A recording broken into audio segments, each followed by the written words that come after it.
quero convidar você a uma leitura. Se você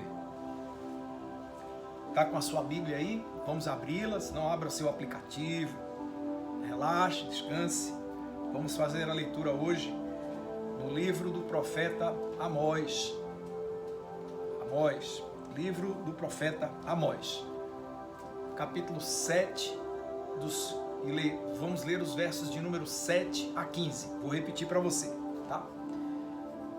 Livro do profeta Amós, capítulo 7, versos de número 7 a 15, ok? Se você abriu a sua Bíblia, você vai encontrar essa palavra, nós vamos ler juntos. Ou abrir o seu aplicativo. No aplicativo às vezes é mais rápido, né? É verdade, porque aí você já vai clicando no nome, não precisa procurar o número da página. Mas é bom também a gente ter esse traquejo aí. Glória a Deus, hoje tem, né? A Bíblia tem ela em livro, em papel, digital, graças a Deus. Então vamos lá. Eu faço a leitura para você, se você quiser sossegar o coração aí. E preste atenção nessa história, que essa história é muito bonita, interessante, certo? E você vai perceber a beleza dela quando a gente começar conversando aqui. Então vamos lá, livro do profeta Amós, que eu já deixei abertinho aqui. Amós capítulo 7, versos de número 7 a 15. Tradicionalmente a Cris vem fazer essa leitura aqui, mas como eu disse, ela está confinada por conta da Covid, está se recuperando muito bem, graças a Deus. Teve muito poucos sintomas, mas em virtude dos exames médicos que ela fez recentemente, o último foi feito ontem, não saiu o resultado ainda, então até que saia o resultado, ela ainda vai ficar aquietada lá no quarto, em confinamento. Eu brinco aqui dizendo que ela é meio presidiária, um pouquinho, né? Tá presinha lá e a gente ajudando ela, tudo que ela precisa lá ela tem, graças a Deus, tá tudo bom. E a gente aqui em casa, graças a Deus, ninguém teve nada. Mas então, por conta disso, ela não tá vindo fazer leitura com a gente. Eu disse domingo, da outra vez, que certamente hoje ela já estaria com a gente está nessa expectativa, mas eu agora posso quase que afirmar, quase que 100%, tá na vontade de Deus, que no próximo domingo ela estará aqui conosco, tá certo? Mas vamos lá, leitura do livro do profeta Amós, capítulo 7, começando no verso 7 até o final do capítulo, verso de número 15, diz assim: Mostrou-me também assim, e eis que o Senhor estava sobre um muro, levantado a prumo, e tinha um prumo na sua mão. E o Senhor me disse: Que vês tu, Amós? E eu disse: Um prumo. Então disse o Senhor: Eis que eu porei o prumo no meio do meu povo Israel. Nunca mais passarei por ele. Mas os altos de Isaque serão assolados e destruídos os santuários de Israel, e me levantarei com a espada contra a casa de Jeroboão. Então Amazias, o sacerdote de Betel, mandou dizer a Jeroboão, rei de Israel: Amós tem conspirado contra ti no meio da casa de Israel. A terra não poderá sofrer todas as suas palavras. Porque assim diz Amós: Jeroboão morrerá à espada, e Israel certamente será levado para fora da sua terra em cativeiro. Depois Amazias disse a Amós: Vai-te, ó vidente, e foge para a terra de Judá, e ali come o pão, e ali profetiza. Mas em Betel, daqui por diante, não profetizes mais, porque é o santuário do rei e casa real. E respondeu Amós, dizendo a Amazias: Eu não sou profeta, nem filho de profeta, mas boiadeiro e cultivador de sicômoros. Mas o Senhor me tirou de seguir o rebanho, e o Senhor me disse: Vai e profetiza ao meu povo Israel. Amém. Esta é a palavra do Senhor, pela qual damos graças a Deus. Queridos,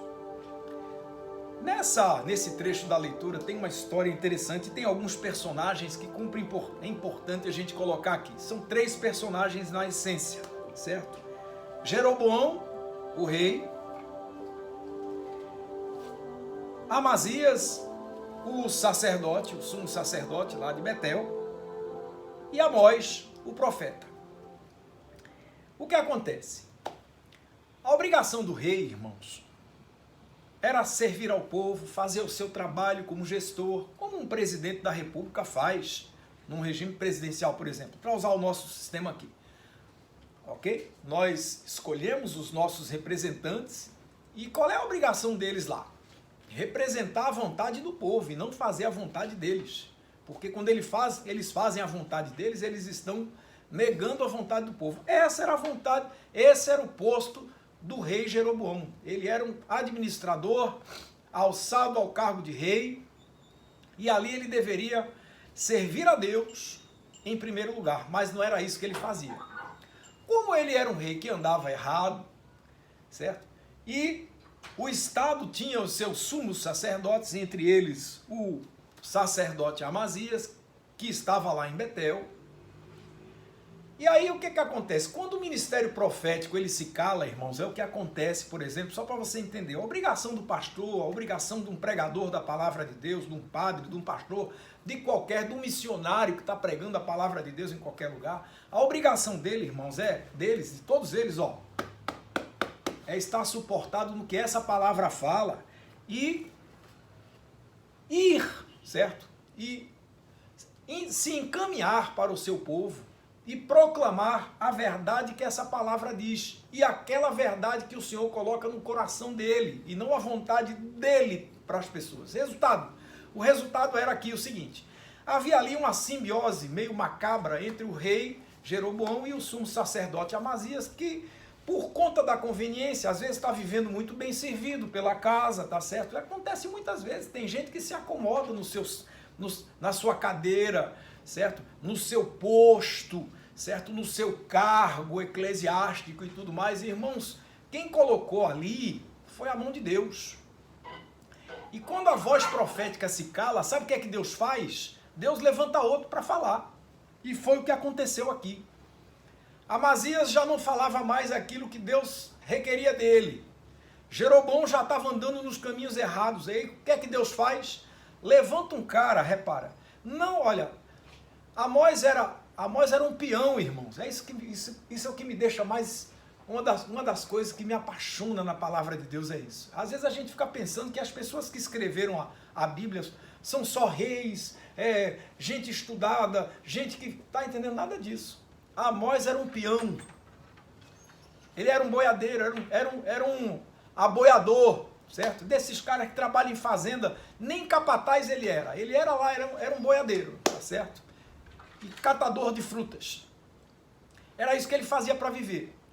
E aí, de repente, esse cara que, a grosso modo, não teve estudo formal, certo? Não estudou em universidades, não teve diploma, certo? Nada disso. Aí Deus pega esse cara, por quê? Porque esse cara tinha um coração sensível a Deus. Aí Deus vai e chama esse cara do meio de um povo, o que não impede absolutamente Deus também, se quisesse chamar um sábio, como ele fez com Paulo o apóstolo, por exemplo. Paulo o apóstolo era um dos grandes exponentes da sua época, estudiosíssimo, fariseu ele era fariseu de fariseus. Ele dizia assim, ó, eu sou fariseu de fariseus. Ou seja, se os fariseus já são cuidadosos, são zelosos pela prática da palavra, eu sou fiscal desses caras, eu sou fiscal dos fiscais. Nada impede Deus de chamar qualquer pessoa. Foi assim que Deus fez comigo. Por exemplo, eu não sou melhor do que ninguém, mas eu achava que a minha vida estava toda organizada lá na universidade e de repente está lá eu fazendo meu mestrado, meu doutorado, e papai do céu de repente me chama para ser pastor. Se alguém perguntar se um dia eu pensei em ser pastor na minha vida, irmãos, olha, o que você está vendo aqui é a pura expressão do reconhecimento de que Deus fala e eu disse sim a esse chamado. Agora, nunca esteve no horizonte do meu planejamento como pessoa imaginar estar aqui pregando o evangelho. Mas enfim, vamos voltar lá para a história de Amós. Aí Deus chama Amós. E aí diz o seguinte, olha, eu estou vendo o que está acontecendo em Israel e eu vou fazer o seguinte, eu vou Aí diz Amós, aí Deus quando fala com Amós diz assim, o que você está vendo na minha mão? Deus deu a ele uma visão e ele diz, eu estou vendo um prumo. Irmãos, o prumo é um instrumento usado pelos engenheiros, pelos técnicos da área de construção para poder construir um muro, por exemplo. Um muro ele não pode ser construído torto, porque qualquer coisinha, o muro tem que ter estabilidade, né? Eu não sou engenheiro, mas entendeu? Quem entende um pouquinho, agora todo mundo sabe que um muro precisa ter estabilidade. Se ele não tiver estabilidade, ou seja, se ele não for construído com a base sólida, se ele não tiver muito retinho, bonitinho, qualquer coisa faz o muro cair. Você já viu um muro troncho? Eu já vi muro troncho cair, já vi, entendeu? Então, o que Deus estava dizendo era o seguinte, eu estou com o prumo pronto. Para quê? Para colocar a coisa que se não está reto, eu vou botar reto agora. E aí levantou Amós para ir ao povo de Israel, já que o sacerdote que deveria estar fazendo esse trabalho não estava fazendo, e aí começou, em obediência, a profetizar no povo, diante do povo. E ele dizia assim, olha, o rei vai morrer à espada, e o povo vai ser levado em cativeiro. Quando o sacerdote Amazias soube disso, ele foi ao rei fazer o fuxico, ó, Amós, aquele cara, aquele tratador de boi, aquele boiadeiro lá, aquele peão, tá falando, tá profetizando aqui na terra. E ele diz assim, e ninguém pode suportar o que ele diz, porque o que ele está dizendo ninguém aguenta, ou seja, irmãos, acontece. O que Amós estava dizendo não estava agradando aos ouvidos do povo, nem dos sacerdotes e muito menos do rei. Aí Amazias vai lá, na história que a gente leu, se você acompanhar depois, vai ver o quê? Amazias chega para Amós e diz assim, vai-te embora daqui, meu velho, pega teu caminho, pega o beco em terra, passa bem obrigado, vai para outra terra, come teu pão lá, profetiza para lá, porque você não vai mais profetizar aqui, porque aqui é lugar onde existe a casa real, certo? Aqui é a casa do rei, certo? E aqui tem sacerdote, tem gerente nesse negócio, então aqui você não vai profetizar mais. Aí Amós responde a ele, e aí a gente encerra esse trecho aqui, e aí Amós, depois de ouvir tudo aquilo, ele diz assim, olha, escuta aqui, eu não sou profeta, nunca fui, também não sou filho de profeta, certo? Porque naquele tempo também existia a escola de profetas, tinha gente que aprendia, certo? A andar nos caminhos da profecia, mas não era assim, não era uma coisa como um diploma, você aprender e vai soltando assim, era uma coisa de pessoas que quando se reconhecia o chamado, hoje existem escolas para pessoas que se sentem chamadas, eu fiz uma escola, tá certo? Depois que eu aceitei o meu chamado, eu fui para uma escola de teologia estudar a palavra, amém? É por isso que eu estou aqui hoje, entende? Então, enfim, isso não é essencial, mas é importante, é verdade, mas no caso aí Amós não tinha passado por nada disso. E aí Amós vai e diz o seguinte, olha, eu não sou profeta, não sou filho de profeta, e Deus, certo? Eu sou boiadeiro e sou colhedor de frutas. Isso é o que eu sou. Aí diz aqui no verso 15, mas Deus me tirou de tudo isso, de seguir o rebanho, de colher fruta, e disse a mim, vai e profetiza ao meu povo. E é isso que eu estou fazendo, ponto. O que aconteceu com Amós? Amós foi rejeitado, irmãos. Amós foi rejeitado. E é sobre isso que a gente veio conversar um pouco hoje aqui, certo? Por quê? Você já passou por isso? Você já foi rejeitado, rejeitada? Quem sabe até está passando por isso nesses dias? Eu já fui muitas vezes. E às vezes tenho sido, muitas vezes também, sem problemas. Eu já aprendi a lidar com isso. Então eu quero compartilhar com vocês um pouco dessa visão, porque, irmãos, é o seguinte, no meio cristão e mesmo no meio não cristão, né, as pessoas têm sido rejeitadas em todo canto. A gente muitas vezes não faz a menor ideia das feridas que a rejeição pode causar. Nesses tempos que a gente está vivendo hoje, nessas lutas que o mundo está enfrentando hoje, tem um sem número de pessoas enfrentando esse problema. E quando a gente fala daqueles, sobretudo, que são do Senhor, das pessoas que são da fé no Cristo vivo, né? As pessoas, a gente entende um pouco mais, talvez, o que significa isso, o fato de você ser rejeitado, certo? Porque será que as pessoas rejeitam a mensagem, né? Como aconteceu com Amós? Rejeitaram a mensagem, obviamente, e rejeitaram a pessoa, disseram, vai embora daqui. Não disseram apenas para ele calar a boca, disseram assim, olha meu velho, se você quiser continuar assim, Pegue o seu caminho, junte a sua sacolinha, como diz aquele programa, pegue o seu banquinho e saia de mansinho. Vá para outro lugar, certo? Porque aqui você não faz mais nada. Aqui não é lugar para a gente não quer ouvir o que você tem para falar, a gente não quer mais nem olhar para a sua cara. Isso acontece. Agora, será que as pessoas nos dias de hoje rejeitam apenas a mensagem que a gente traz? Rejeitam apenas o testemunho, certo? Quando isso se trata da mensagem do evangelho, não dá para separar muito bem a palavra da pessoa que prega, porque são coisas, na essência, indissociáveis. Por quê? Porque aquele que vive a palavra, vive por meio dela e para ela, não tem como você separar uma coisa da outra. Eu sou professor universitário e sou pastor, não dá para separar. Agora, quando eu estou numa sala de aula ensinando parasitologia aos meus alunos, eu não estou ali abrindo a Bíblia para ler, eu estou falando do meu assunto técnico, mas não dá para separar a pessoa que eu sou. Não dá para dizer assim, olha, eu sou professor, mas eu sou pastor ao mesmo tempo. Não estou ali exercendo uma atividade pastoral, e estou, porque também estou tomando conta dos meus alunos. Quando eu vejo, por exemplo, um aluno querendo desistir, vou embora pastor, vou embora professor, eu quero ir embora, eu digo, não vá não. Vamos tentar uma saída para que você não desista. O que está acontecendo? E por aí, às vezes a gente conversa no WhatsApp, vai lá, olha, não desista não, vamos embora. Eu digo sempre aos meus alunos, o que eu faço por um, eu faço por todo mundo, não faço nada por baixo do pano, nada escondidinho, porque na verdade tudo se esclarece, na verdade tudo é bênção, amém. E aí a gente vai fazendo isso. Então não dá para separar, na essência, o cristão da palavra que ele prega. E aí a rejeição vem por muitas vias, e nem sempre, irmãos, escute, nem sempre a culpa é do diabo, nem sempre a culpa é do inimigo das nossas almas. Às vezes a culpa é nossa também, a gente precisa entender isso. Às vezes, como dizia o pastor Caio Fábio, às vezes o diabo tira até férias, porque tem gente que não tem noção do que está acontecendo, certo? Mas a gente, olha, irmãos, nós não viemos aqui hoje em busca de culpados para isso. O que a gente está aqui hoje procurando é entender o processo, é entender o que acontece. Para quê? Para que a gente compreenda como se dá a rejeição. E, sobretudo, sabendo como ela acontece, a gente possa trabalhar no nosso coração para que ela não nos machuque mais, para que ela não gere feridas incuráveis. Porque, olha, vamos lá, ninguém gosta de ser rejeitado. Eu não gosto, você não gosta, com certeza, ninguém gosta disso.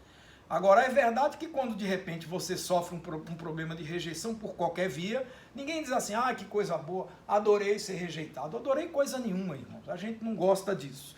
Mas antes de procurar propriamente um culpado, a gente precisa entender o processo. Por quê? Porque se você entender o processo, talvez você da próxima vez, ainda que isso possa gerar uma feridinha, ainda que possa, ou uma feridona, certo? Não importa, venha como vier, a gente vai conseguir trabalhar isso melhor. Certo? E não ficar deixando essa ferida de forma a ficar como com uma ferida que não cura. Você fica o tempo todo, certo, ruminando aquele negócio e aquela coisa fazendo mal a você, certo? Afinal, da mesma maneira como aconteceu com Amós, como é que a gente, por que é que a gente é rejeitado? Essa é a questão. Por que é que a gente é rejeitado? Em primeiro lugar, irmãos, nós somos rejeitados porque muita gente falta conhecimento, por conta da ignorância. Eu não estou aqui, veja bem, somos rejeitados pela ignorância, mas não é porque as pessoas não têm capacidade para compreender, mas a verdade é o seguinte, em geral, a rejeição, porque olha, você pode ser rejeitado porque você está fazendo a coisa errada, aí tá certo, olha, é para fazer desse jeito, você faz errado, você vai ser rejeitado porque você está operando o erro, aí é outra coisa. Não tem como você contratar uma pessoa para pegar no gol do seu time se essa pessoa tem medo de avançar em cima da bola. Ela não tem aptidão para isso. Você é rejeitado naturalmente porque o seu talento não é para aquilo ali, certo? Mas eu estou falando aquela rejeição para o que você se propõe a fazer, tendo conhecimento e habilidade e disposição. É por aí. Porque rejeitar aquilo que está errado, eu rejeito. Eu vou fritar ovo, um ovo está meio ruim, eu vou rejeitar esse ovo. A questão é por aí. Então, eu estou falando daquilo que é bom. E muitas vezes você está oferecendo aquilo que é bom, mas tem muita gente, irmãos, que tem medo daquilo que não conhece. Entende o porquê da rejeição? O mundo está cheio de gente assim. Irmãos, escuta essa. Para todas as pessoas, sobretudo os que andam por aí pregando o evangelho, pregar o evangelho, irmãos, exige cuidado, exige zelo, exige seriedade, exige compromisso sempre. Agora a palavra é essa. Bíblia, irmãos, palavra de Deus, testemunho cristão, quando você fala, quando você abre a boca para falar das pessoas, do que Deus fez e tem feito por você. Eu tenho vivido isso dentro da minha casa. Minha esposa pegou Covid, irmãos. E não há por que dizer que eu não fiquei, de certa forma, um pouco apavorado com isso. Por quê? Porque ninguém sabe a reação que o seu corpo vai ter diante da doença. Ninguém sabe, irmãos. Eu li agora há pouco, quando eu acordei, foi aqui na internet, estava vendo o testemunho de uma dessas celebridades, que agora eu não lembro o nome agora, mas a pessoa estava lá, dizendo que já pegou Covid 2 vezes, já pela segunda vez. Graças a Deus está se recuperando, mas é assim, você não sabe nem como vai ser a sua primeira vez. Porque teve gente que não teve oportunidade para ter a segunda, morreu.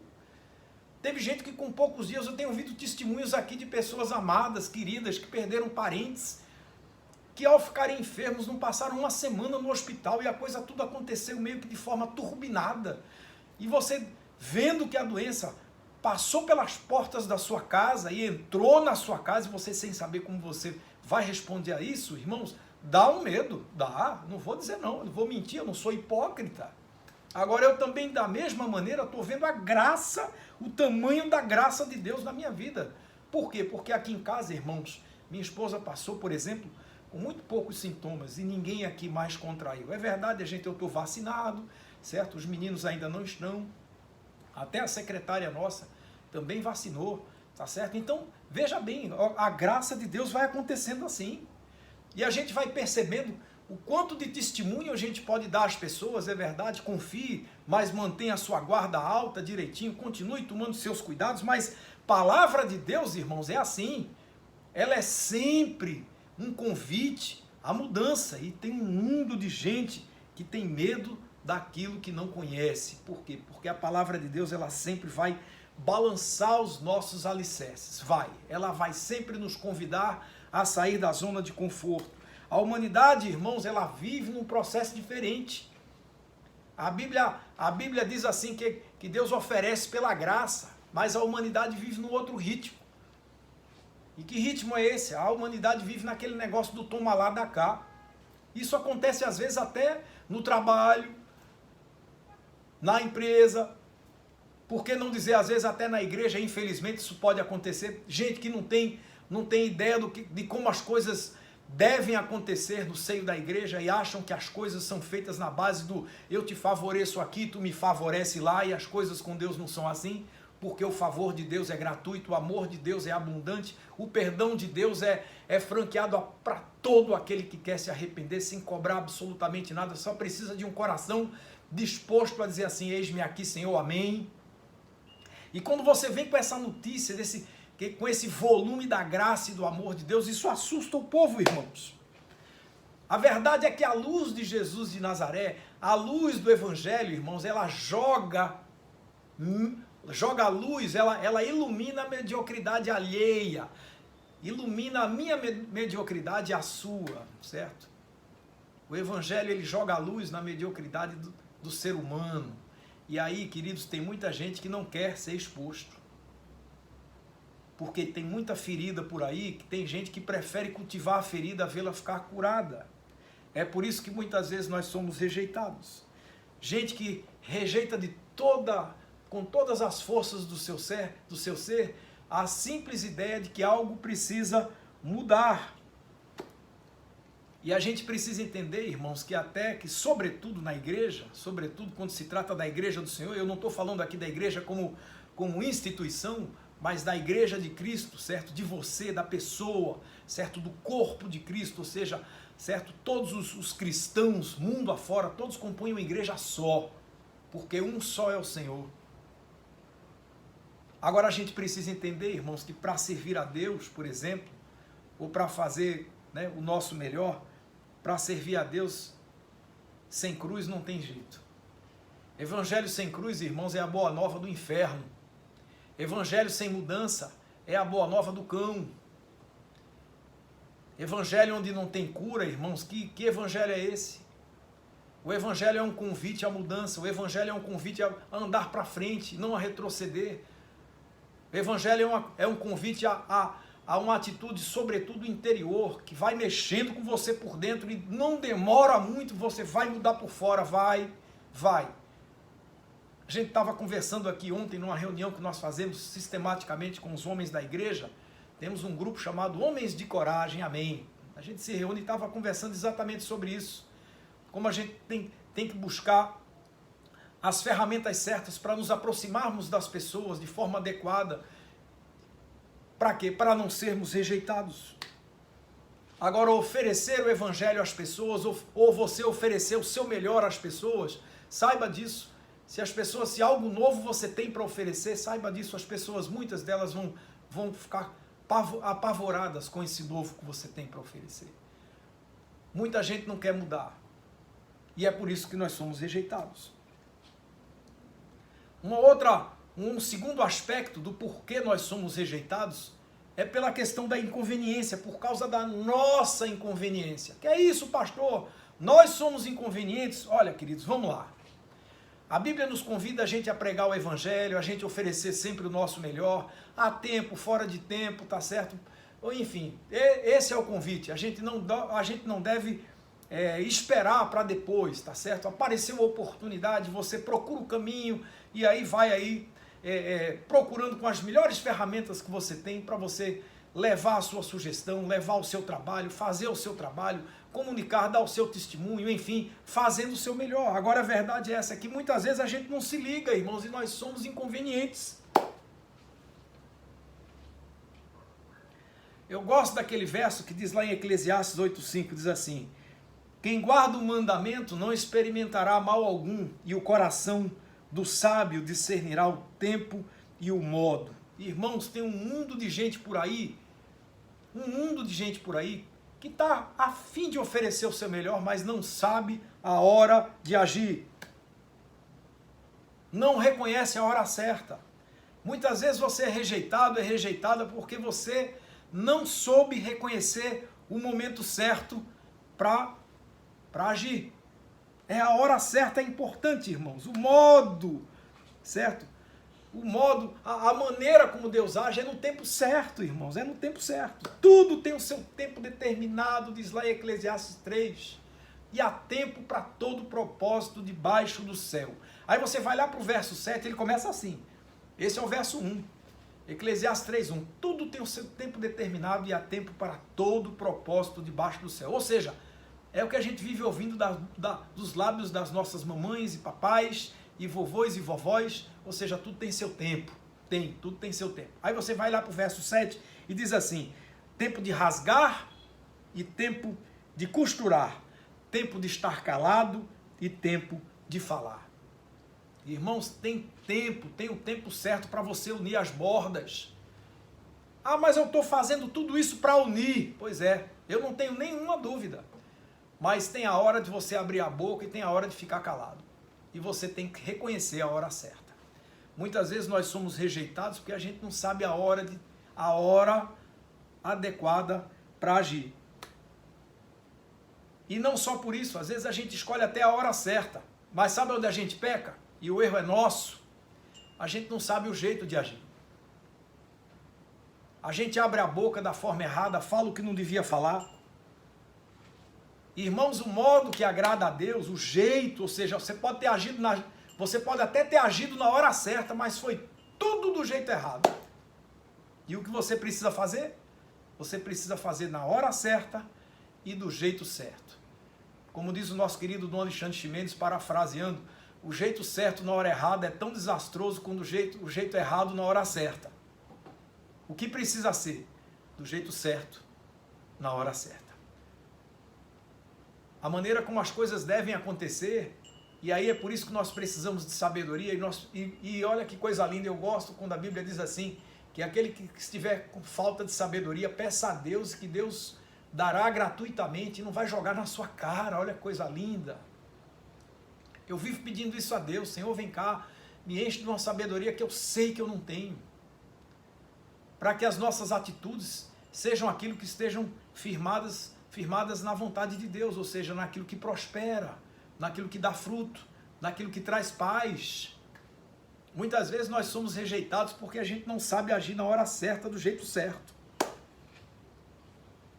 Eu gosto daquele trecho de Paulo, quando ele escreve aos Coríntios, na primeira carta, ele diz lá no verso 23, do capítulo 10, diz assim: todas as coisas me são lícitas, mas nem todas elas me convêm. Todas as coisas me são lícitas, mas nem todas elas edificam. Tá vendo? Às vezes você fala o que precisa falar, mas se você não souber dizer do jeito certo, ao invés de construir, você destrói. Toda vez que eu falo isso, e vez por outra eu faço esse comentário em algum sermão, eu me lembro dizendo o seguinte: às vezes a pessoa diz assim, mas a verdade precisa ser dita. Eu concordo com você. A verdade sempre precisa ser dita. Mas você não precisa pegar essa verdade e esfregar ela com força na cara de ninguém. Você precisa falar essa verdade, mas você não precisa usá-la como uma espécie de, como quem agride, porque alguém está agindo em desconformidade com a verdade, você está usando essa verdade para agredir. Porque ela vai bater mesmo, certo? Você já sabe por quê. Porque ela está diametralmente oposta à ação que vem errada previamente. Então, de alguma maneira, há um desafiar. E aí você precisa, irmão, viu, minha irmã? A gente precisa fazer as coisas na hora certa e do jeito certo. Lá no capítulo 14 de 1 Coríntios, o mesmo Paulo diz assim: o que fareis, o que então vocês vão fazer? Ele diz assim: então o que a gente faz? Quando vocês se ajuntam, cada um tem, veja bem o que ele dizia da igreja de Corinto, dos irmãos de Corinto. O que está acontecendo? Quando vocês se reúnem, um tem salmo, outro tem doutrina, outro tem revelação, outro tem línguas estranhas, outro tem interpretação. Aí ele diz o seguinte: estava ficando um samba do maluco. Estava ficando um samba do maluco. E aí o que ele dizia é o seguinte: faça-se tudo para edificação. Ou seja, o pessoal ele não estava condenando quem tinha salmo, ele não estava condenando quem tinha doutrina, ele não estava condenando quem estava sendo usado pelo Espírito Santo em profecia com línguas estranhas, ou quem sabe fosse. Ele não estava condenando a quem o Espírito Santo estava dando revelação sobre aquilo que estava sendo dito. Nada disso. O que ele está dizendo é o seguinte: gente, vamos pegar tudo isso e vamos saber a hora certa de onde a gente vai colocar. Porque tudo isso no lugar certo, na hora certa, do jeito certo, vai ser para a edificação. Ninguém constrói uma casa começando pelo telhado, queridos. Uma casa se constrói com a base, com os alicerces. Você não começa fazendo o telhado para depois construir os alicerces. Dá para entender? É simples assim. Amém? Terceiro aspecto do porquê nós somos rejeitados. Nós somos rejeitados também, veja. Eu acabei de falar que nós somos rejeitados muitas vezes pela nossa inconveniência. E a gente precisa ter uma autocrítica extraordinária. Não precisa nem... Certo? Quando eu digo isso, a gente precisa de uma autocrítica fiel. E uma autocrítica honesta. Agora também, nós somos rejeitados por conta da inconveniência dos outros. Veja bem, às vezes a inconveniência é nossa, e a gente precisa ter essa autocrítica, para a gente perceber que a gente falou o que devia na hora errada, e foi do jeito certo, foi na hora errada, foi no tempo certo, foi do jeito errado, enfim. Tenha você a sensibilidade para ser honesto consigo mesmo e reconhecer onde você poderia ter feito melhor. Mas muitas vezes nós somos rejeitados porque é inconveniência dos outros. Por conta da conveniência das outras pessoas. É inconveniente o que você está falando. E as pessoas estão aí, seguindo seus próprios interesses. Você está ali fazendo um convite à mudança, você está ali oferecendo sempre um algo melhor, mas as pessoas não estão interessadas. Por quê? Porque para muita gente, irmãos, convém permanecer na escuridão. E aí a gente faz o quê? Não há o que fazer. Numa hora como essa, que as pessoas dizem assim: olha, eu estou rejeitando você porque a gente não quer desse jeito. Essa semana alguém me mandou aqui num desses grupos grupos da rede social, alguém me mandou uma fotografia de um cidadão e ele carregava um cartazinho escrito à mão, né, e e ele destilou ali todo o seu ódio, certo? Contra os cristãos. Me deu dó, sabe por quê? Porque Jesus morreu por ele também. Entendeu? Então, o que é que a gente precisa, irmãos? E aí eu quero convidar você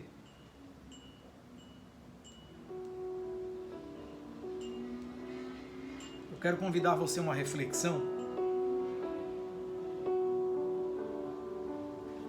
Quero convidar você a uma reflexão e dizer a você o seguinte: nós somos rejeitados por muitos caminhos, né? A gente sabe que as pessoas têm medo do novo, tem gente que rejeita a mudança, que o evangelho ele sempre vai ser assim, vai nos convidar a uma mudança interior e exterior. Tem gente que não quer. Mas por outro lado também somos rejeitados porque somos inconvenientes. Muitas vezes a culpa é nossa e a gente quer culpar os outros, e a culpa não é dos outros, a culpa é nossa, por falta de discernimento. Não temos muitas vezes o discernimento da hora de agir, do jeito certo de agir, mas também é conveniência alheia. As pessoas querem continuar daquele jeito, e o que você tem para oferecer, e eu tenho certeza, não precisa muita coisa, eu tenho certeza que o que você tem para oferecer é sempre bom, mas tem gente que não quer. E é o que é que Deus requer de nós? O que é que Deus requer de nós? O que é que a gente pode trabalhar tudo isso? Porque isso é uma realidade, isso acontece na vida de todo mundo, isso acontece na minha vida pastoral, na minha vida profissional, todo o tempo. Eu tenho sofrido rejeição por uma série de caminhos, mas hoje eu não tenho mais permitido que isso me adoeça. Hoje as feridas causadas pela rejeição, quando elas acontecem, Jesus vai curando rápido, porque eu já sei como trabalhar. E aí como é que a gente faz? Vamos lá? O que a gente faz? Primeiro, quando você lidar com as situações de rejeição, quando as pessoas rejeitarem a mensagem que você está trazendo, quando as pessoas rejeitarem o bom trabalho que você está querendo oferecer, quando as pessoas rejeitarem o testemunho que você tem para dar, palavra para mim e para você: seja paciente, viu? Seja paciente. Eu comentava com os homens de coragem ontem, e a gente falava exatamente sobre esse aspecto, dizendo que às vezes a pessoa chega, olha, as pessoas estão por aí sedentas, irmãos, de paz. As pessoas estão sedentas por saúde, as pessoas estão sedentas, muitas estão aí, sedentas por um sem número de coisas que só Jesus para suprir. E aí às vezes a gente chega perto e a gente fica se sentindo como quem chega perto de um passarinho silvestre. Você já fez isso? Hoje muito menos gente cria pássaro em gaiola, graças a Deus por isso. É lei, né? A lei não permite mais a prisão de pássaros de fauna nacional, graças a Deus por isso, estão livres. Se você vê uma praça, quando você chega junto, se você se aproximar demais, ele voa. Então quando você sentir isso, imagine que ali tem um pássaro silvestre. Seja paciente, porque se você se aproximar demais, ele pode voar, ele pode ir embora, e não é isso que você quer, certo? Você quer de repente estabelecer alguma ponte, um laço, certo? Um laço de amor, um enlace amoroso, certo? Um enlace de carinho, de respeito, mútuo, de respeito. Mas para que isso aconteça, você não pode assustar, então seja paciente. Cuidado com os impulsos do seu coração, porque a Bíblia fala lá em Jeremias 17:9, enganoso é o coração do homem, mais do que todas as coisas, e perverso, quem o conhecerá? Então, tenha paciência. Seja paciente, porque Jesus foi paciente com você. Lembra-se? Jesus foi paciente com você. Paulo, apóstolo, quando fala do amor, um dos grandes atributos do amor, está lá em 1 Coríntios capítulo 13, diz lá no verso 4, o amor é paciente. O O amor é bom, é benigno. O amor não é invejoso. O amor não trata com leviandade, não se ensoberbece. Olha que coisa linda. Isaías, o profeta, quando profetizava acerca de Jesus de Nazaré, isso centenas de anos antes de Jesus vir ao mundo, Isaías já falava de Jesus lá no capítulo 53, diz lá no verso 3, Isaías falando do Messias, e ele dizia assim: ele era desprezado, o mais rejeitado dentre os homens, homem de dores, experimentado no trabalho, e como um daquele que as pessoas escondem o rosto, ele era desprezado e não fizemos dele caso algum. Estava falando de quem? De Jesus. Jesus foi desprezado. Ele mesmo disse lá em Lucas capítulo 9, verso 22. É preciso que o Filho do Homem padeça muitas coisas e seja rejeitado dos anciãos e dos escribas e seja morto. Olha, querido, querida, se você já foi rejeitado, rejeitada, saiba que essa dor, Jesus conhece muito bem. E aí, o segundo aspecto para que a gente note, se você pedir a Deus essa paciência, que de repente você até está com falta dela, seja paciente. E se de repente você se notar inconveniente, seja humilde, meu irmão. Seja humilde, minha irmã. Alô? Seja humilde. Por quê? Porque pela tua humildade a porta permanecerá aberta. As pessoas trancam as portas do coração para as pessoas arrogantes. E alô? Jesus não precisa de advogados, não, irmãos. A fé não precisa de advogados, a fé precisa de colaboradores. O mundo está por demais cheio de pessoas que estão mais dispostas a julgar as pessoas, a emitir juízo sobre a vida dos outros. Meu irmão, minha irmã, se o mundo te rejeitar, Deus sabe essa dor, Deus conhece, Jesus conhece essa dor da rejeição. E se você perceber que você deu um passo a mais da conta, que você está sendo um pouco inconveniente por qualquer razão, quando você perceber isso, e olha, o Espírito de Deus vai te falar. Então busque essa humildade, porque é através dela que a porta vai permanecer aberta. O autor de Provérbios diz lá no capítulo 11, verso 2, diz assim: em vindo a soberba virá também a afronta. Vou dizer de novo: em vindo a soberba virá também a afronta, mas com os humildes está a sabedoria. Precisa dizer mais? Não precisa. Até a porta do coração de Deus se fecha aos soberbos. Em Tiago 4,6 diz lá: Deus resiste aos soberbos, mas dá graça aos humildes. Até a porta do coração de Deus se fecha aos soberbos. Então, querido, querida, por melhor que seja o seu trabalho, por mais competente que você seja, por melhor que seja aquilo tudo que você tem a oferecer, se por alguma razão aquilo ali está sendo rejeitado, naquele momento, descanse. Não deixe o seu coração te enganar, não. Rejeita a soberba, porque junto com ela vem a afronta. E aí, essa afronta vai fazer o quê? Vai fechar o coração. E aí,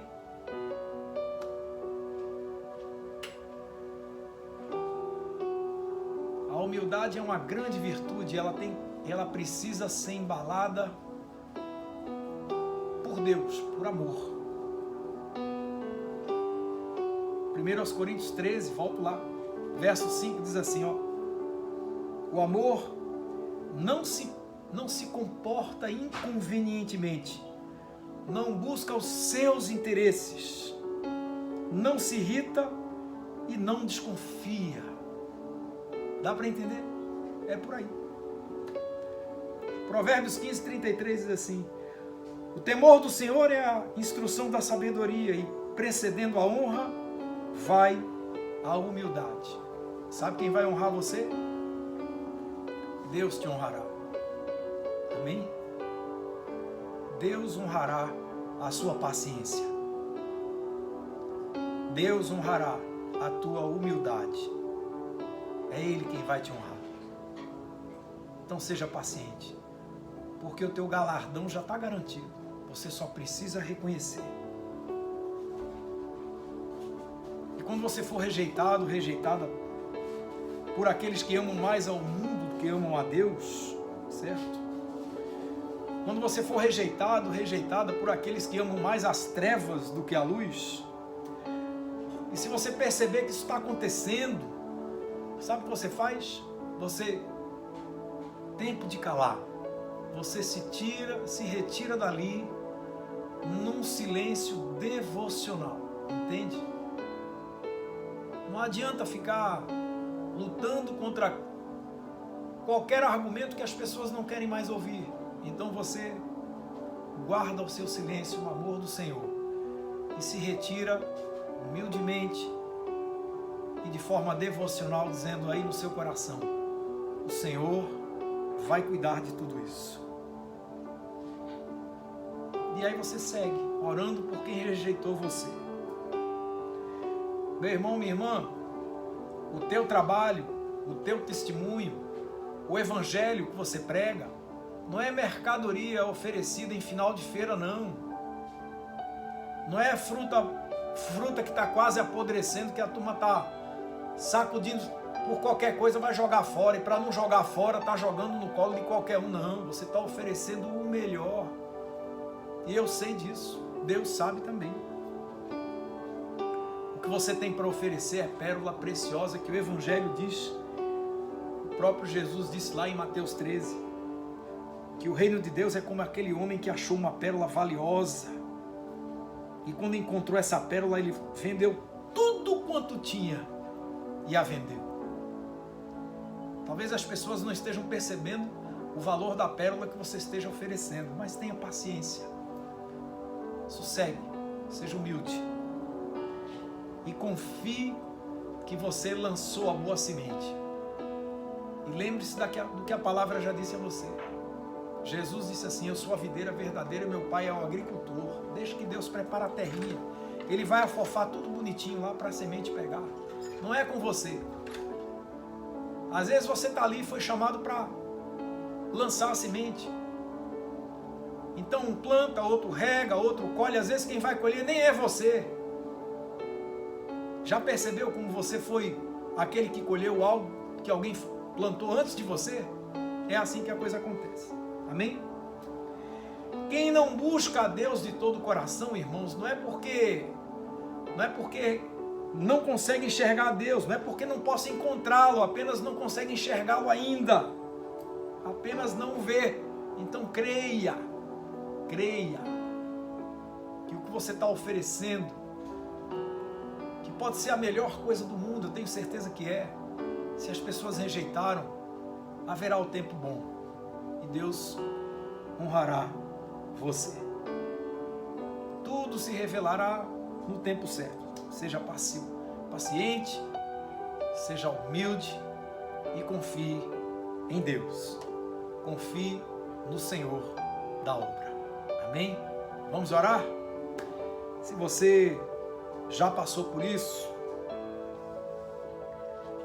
saiba que a Bíblia diz assim: bem-aventurado aquele que teme ao Senhor e confia perpetuamente nele. Está falando de mim e de você. Um dia Jesus disse assim: quem vos recebe, a mim me recebe, e quem recebe a mim, recebe aquele que me enviou. Entendeu? Então, sossegue o coração.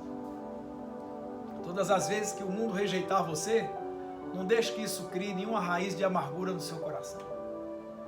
Jesus foi ferido, muito ferido, foi rejeitado, muito rejeitado, mas venceu. E é assim que vai acontecer com você também. Amém? Vamos orar? Vamos orar. Senhor Deus, nós queremos te agradecer, porque podemos entregar a Ti a nossa caminhada. Então eu te peço em nome de Jesus, que em primeiro lugar Tu cures as feridas daqueles que têm sido rejeitados por qualquer razão. restaura os relacionamentos, restaura as circunstâncias, restaura as feridas que foram criadas por conta da rejeição. E nos dá, Senhor, novo entendimento, um entendimento fundamentado nessa fé, nessa certeza de que Tu, Senhor, honrará todo esforço feito para andar na Tua obediência. Que a gente saiba reconhecer quando muitas vezes nós somos inconvenientes, quando nós agimos da forma errada, na hora errada, quando não usamos da sabedoria tão preciosa para oferecer o nosso melhor. Mas por outro lado, nós queremos obedecer à Tua vontade. E quando nos sentirmos rejeitados pelo mundo, que a gente tenha a paciência que Tu, Senhor, tivesse conosco um dia.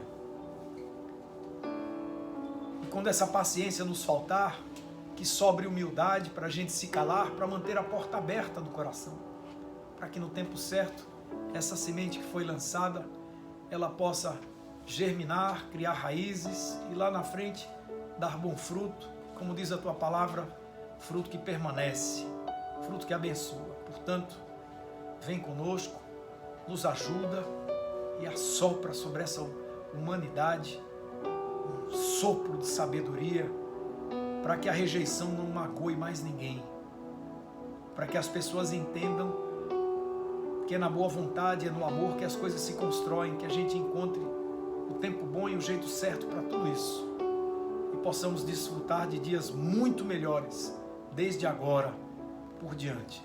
Nós Te agradecemos por isso, no nome santo e poderoso do Senhor Jesus Cristo. Amém.